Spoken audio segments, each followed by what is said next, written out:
नमस्कार दोस्तों। आज आपको सुनाने जा रही हूँ मालती जोशी जी की कहानी बोनस में आशीर्वाद। बिन्नी की शादी हो रही है। मैंने बुरा सा मुंह बनाकर कहा, कौन बिन्नी? इन्होंने पूछा। बिन्नी को नहीं जानते? कमाल है भाई।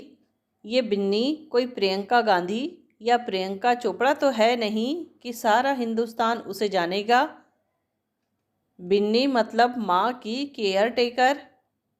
ओह अच्छा, वह नाम बिंदिया और बाल विधवा। छी, इतनी घटिया बात आप कैसे कर सकते हैं? ये अनमोल वचन मेरे नहीं, आपकी प्रिय दीदी रानी के हैं। उस बार हम लोग माँ की 75वीं सालगिरह मनाने के लिए इकट्ठा हुए थे। तब मैंने पूछा था कि यह कौन है। तब दीदी ने आँख के अंधे नाम नयन सुख की तर्ज पर यह जवाब दिया था। ये दीदी भी ना कभी कभी गजब करती है। खैर दीदी को छोड़ो और यह बताओ कि तुम क्यों इतनी दुखी हो रही हो। बिन्नी की शादी हो रही है, यह तो खुशी की बात है, पर तुम्हारा सुर ऐसा है मानो बिन्नी को कैंसर हो गया हो। बिन्नी के लिए खुशी की बात होगी, पर जरा माँ के बारे में सोचिए, उन्हें अब कौन देखेगा। भाई साहब तो सारे झंझटों से मुक्त होकर अमेरिका में जाकर बैठ गए हैं। अब जो कुछ सोचना है मुझे और दीदी को ही सोचना है। बिन्नी की शादी की बात माँ को पता है? माँ को पता है? अरे वही तो इस नाटक की सूत्रधार है।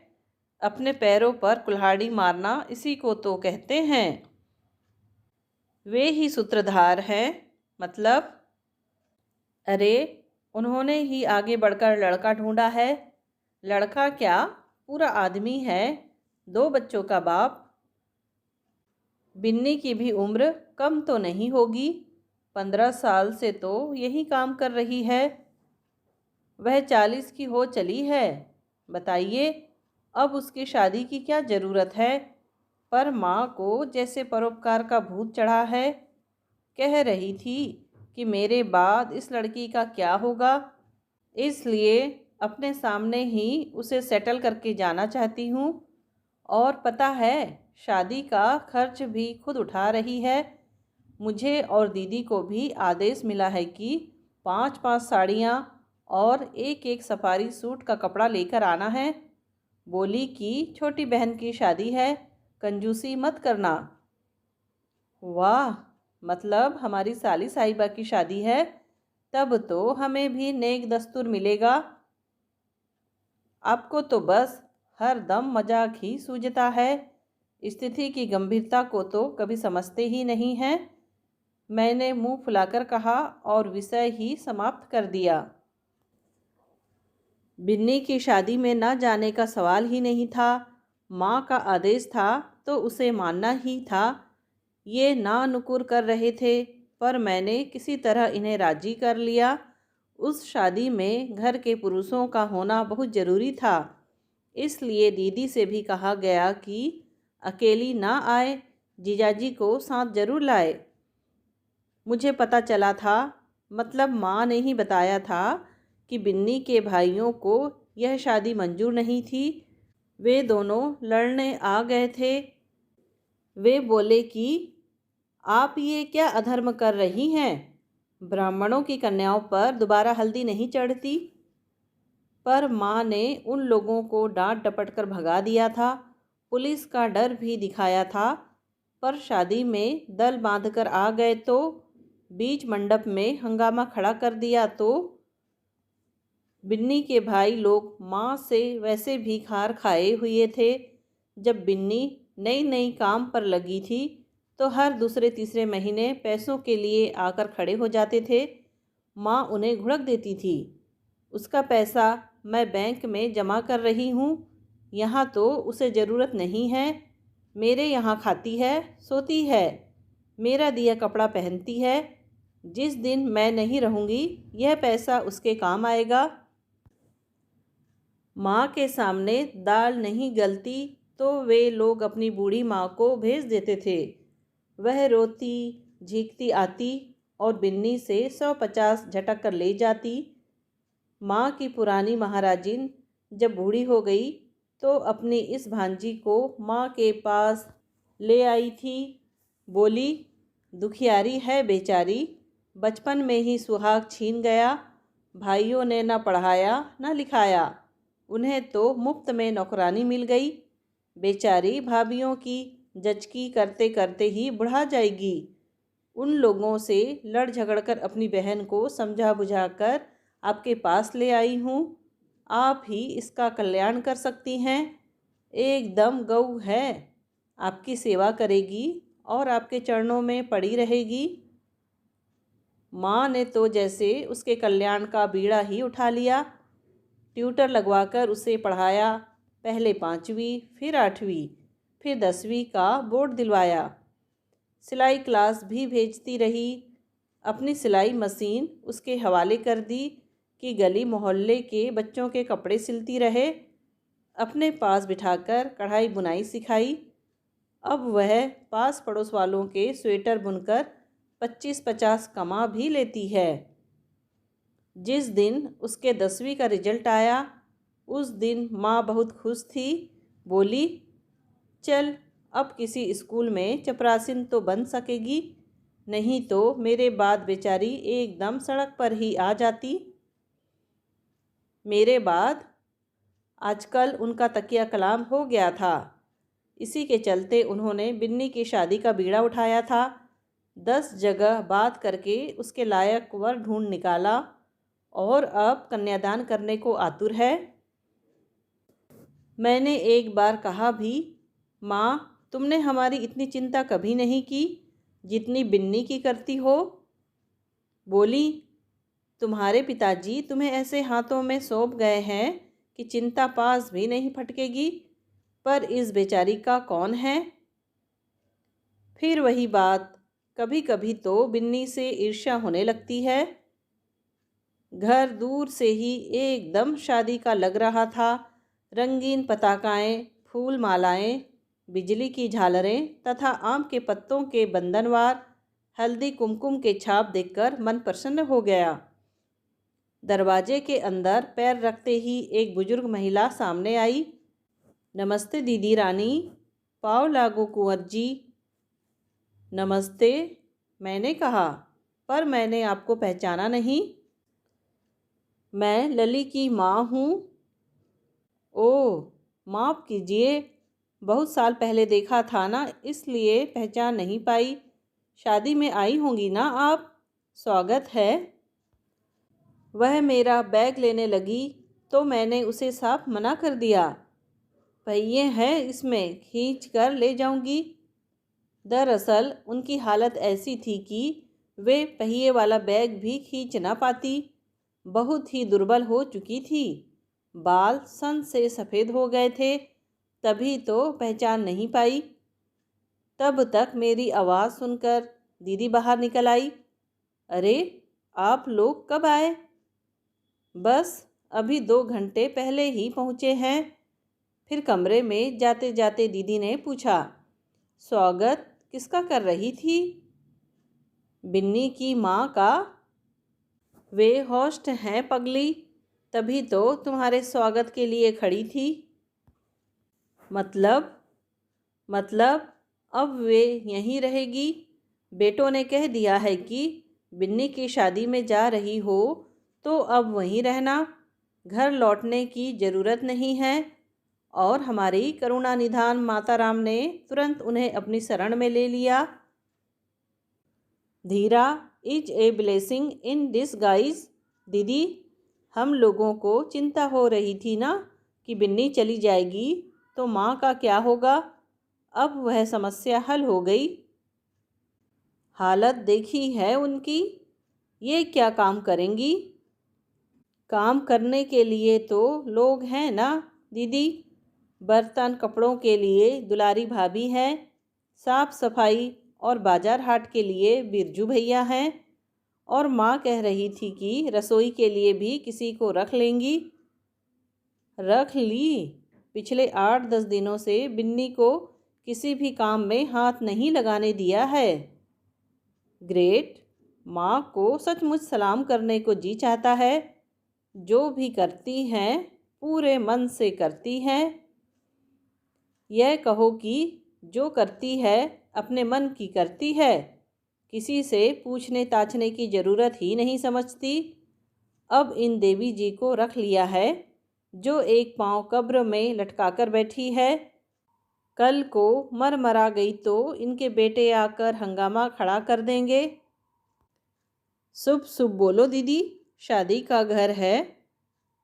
मेरे कहने पर दीदी चुप हो गई, पर चेहरे से लग रहा था कि उनकी भड़ास पूरी तरह निकली नहीं है। माँ बहुत खुश हुई। उनकी दोनों बेटियाँ और दामाद समय से पहुँच गए। उनके आदेशानुसार हम लोग 6 साड़ियाँ और सूट पीस भी लाए थे।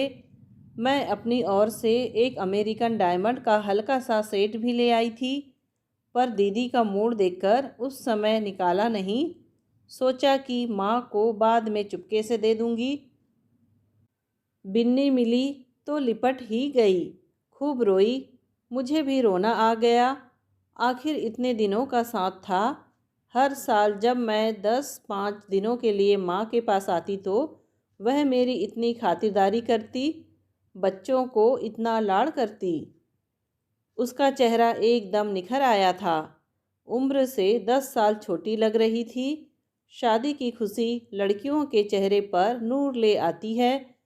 फिर बिन्नी के लिए तो शादी का मतलब था एक अप्रत्याशित सपने का सच होना। आर्य समाज मंदिर में बिन्नी की शादी खूब धूमधाम से संपन्न हुई। करीब आधा कस्बा निमंत्रित था। सब ने माँ की खूब जय जयकार की और ये भी बोले कि तुम्हारी माँ का पीआर बहुत तगड़ा है। मैंने कहा उसी के बल पर उन्होंने अकेले इतने दिन काटे हैं। बारात में कुल जमा 5 लोग थे। दूल्हे की माँ, दूल्हे के भाई भाभी और दोनों बच्चे। सब की खूब खातिरदारी की गई। कपड़ों और भेंट वस्तुओं से उन्हें लाद दिया गया। दूल्हे की माँ गदगद थी। कृतज्ञ भाव से बोली, बहन जी, आपने मेरा मरना आसान कर दिया, नहीं तो इन बच्चों की चिंता के मारे मैं हलकान थी। विदाई के समय बिन्नी खूब रोई। इतना तो शायद हम दोनों भी अपनी शादी में नहीं रोई थी।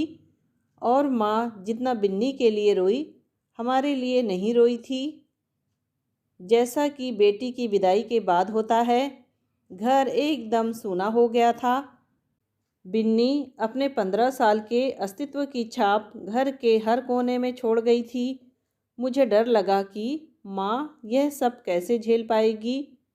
मैंने 2-4 दिन रुकना चाहा तो माँ ने साफ मना कर दिया। बोली, तुम बच्चों को नौकरों के भरोसे छोड़ आई हो, यह मुझे जरा भी अच्छा नहीं लगा। जमाना कितना खराब है, जानती हो। माँ, वे सब मेरे पुराने लोग हैं। गंगाराम बरसों से हमारे यहाँ काम करता है और गायत्री, उसी ने एक तरह से उन दोनों को पाला है। फिर भी तुम अब लौट जाओ। मेरे अकेलेपन की चिंता मत करना। मुझे तो अब इसकी आदत हो गई है। अगर मैं कहूँ कुछ दिन चलकर मेरे पास रहो तो तुम मानोगी नहीं। इस मामले में खासी दकियानूसी हो। वे सिर्फ हंसकर रह गई। रात को सोने से पहले माँ ने हम चारों को कमरे में बुलाया और सामने बिठाकर नेक दस्तूर दिया। दामादों को चांदी के गिलास, हम दोनों को साड़ियाँ और बच्चों को लिफाफे। इन्होंने घर पर मजाक किया था, पर माँ ने सचमुच परंपरा का निर्वाह किया। यह सब करने के बाद माँ ने पूछा, अब एक बात बताओ, इस घर के बारे में तुम्हारा क्या ख्याल है? मतलब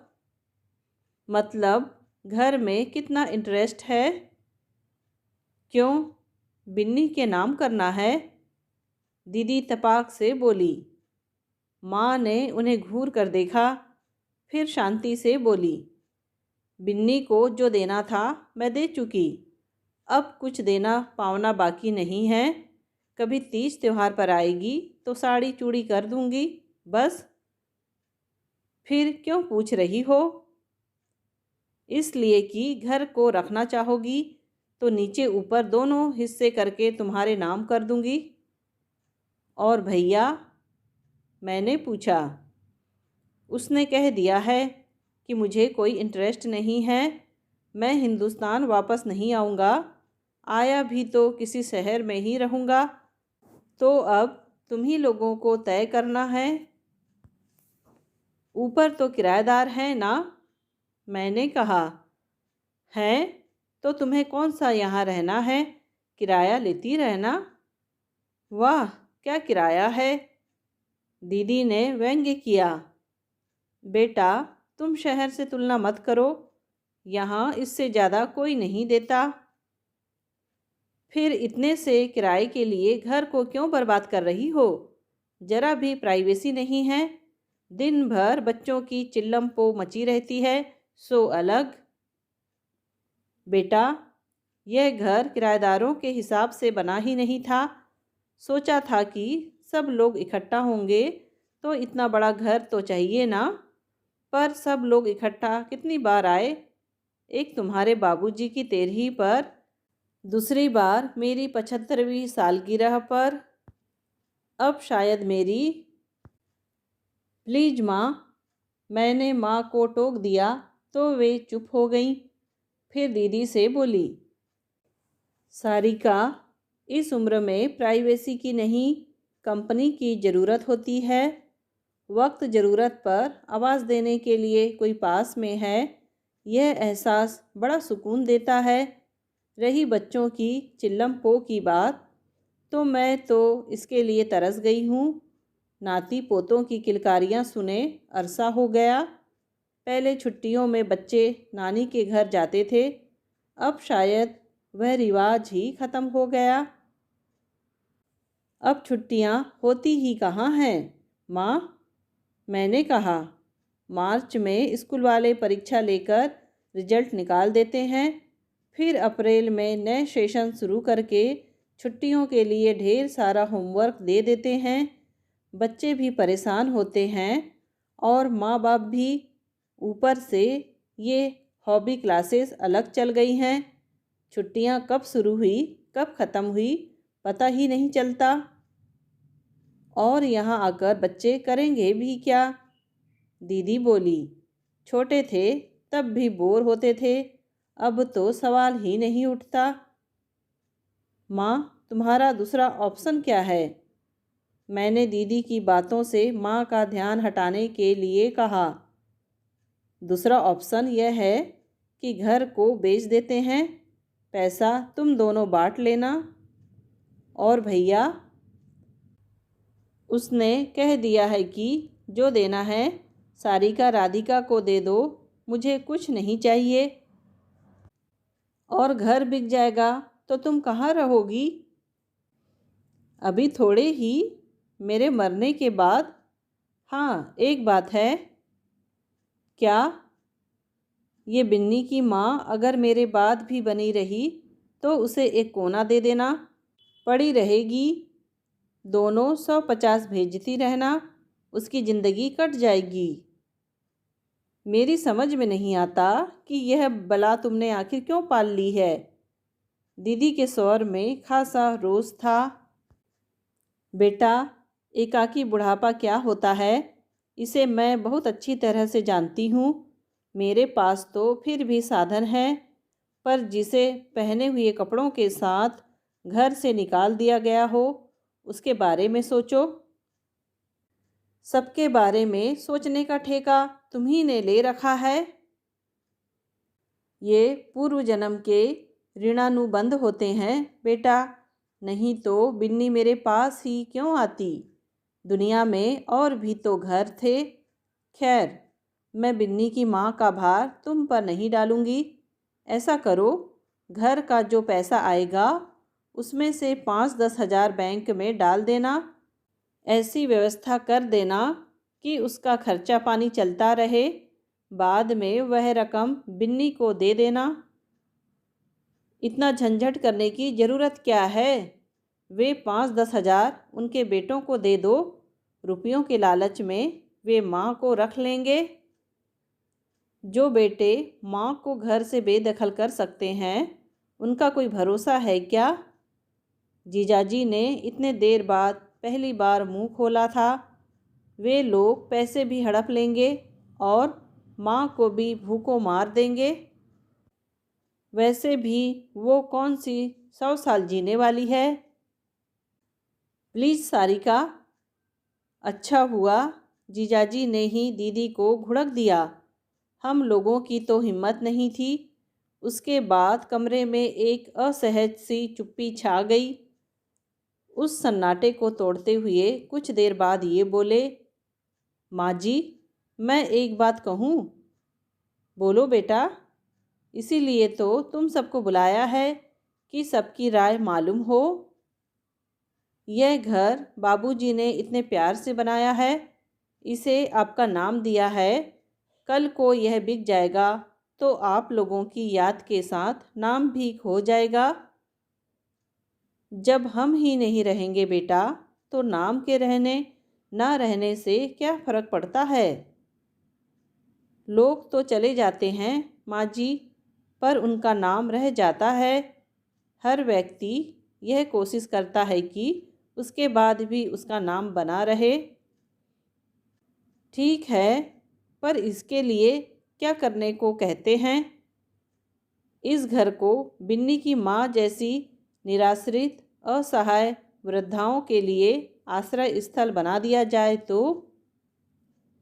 भाई साहब, आप क्या कहते हैं? इन्होंने जीजाजी से पूछा। आइडिया बहुत अच्छा है, बशर्ते तुम मुझसे कोई डोनेशन ना मांगो। हमारे आपके डोनेशन से क्या होगा? इसके लिए तो हमें कोई एनजीओ पकड़ना पड़ेगा। संदीप, क्यों हम बहनों का हक मार रहे हो? हमारी माताश्री पहले ही बहुत पहुंची हुई है, उस पर तुम नए नए आइडिया परोस रहे हो। दीदी, मैंने सोचा कि यदि यह घर बिक भी गया तो इस छोटे से कस्बे में इसका कितना पैसा मिलेगा? जो मिलेगा उसके भी 2 हिस्से होंगे। 3 कहो। बिन्नी की माँ को भूल गए? फिर तो आपको बहुत हिस्से करने पड़ेंगे। बिरजू भैया के बेटे की इंजीनियरिंग की पढ़ाई इसी घर से हो रही है। दुलारी भाभी की बहुओं को यहीं से सिलाई मशीनें हासिल होती है। ऊपर वाली भाभी मोंटेसरी माँजी के भरोसे ही ट्रेनिंग ले रही है।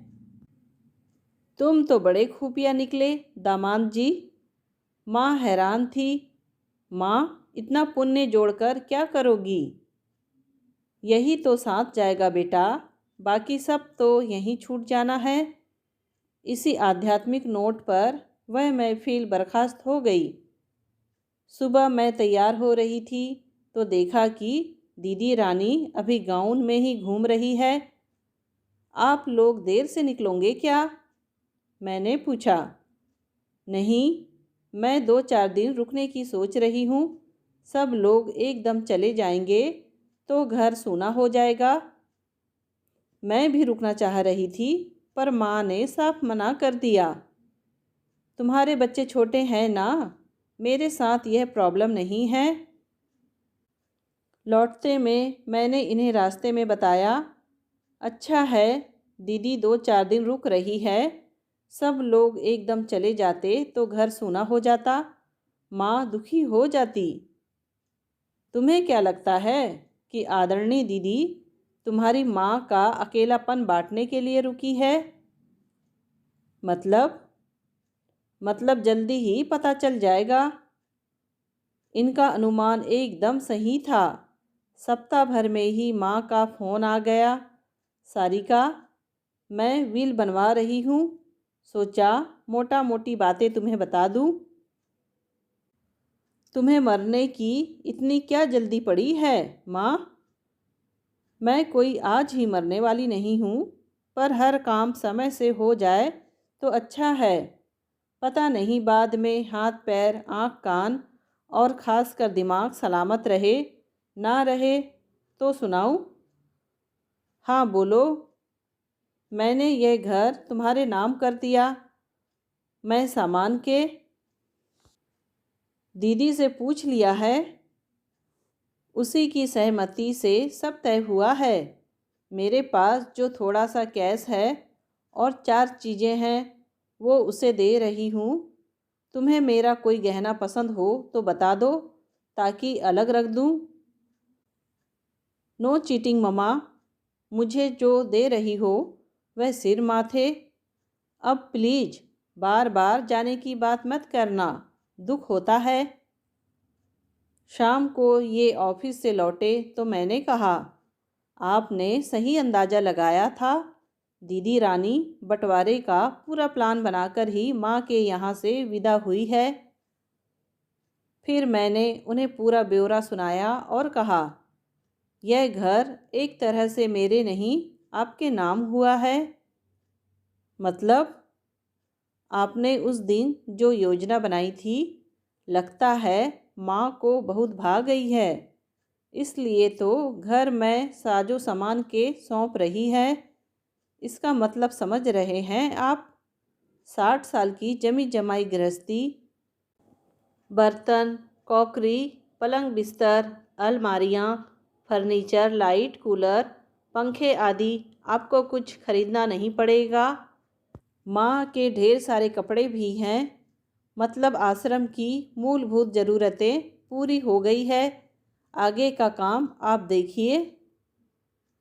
वे थोड़ी देर चुप रहे, फिर गंभीर स्वर में बोले, राधिका, तुम्हें ऐसा तो नहीं लग रहा कि तुम ठगा गई हो?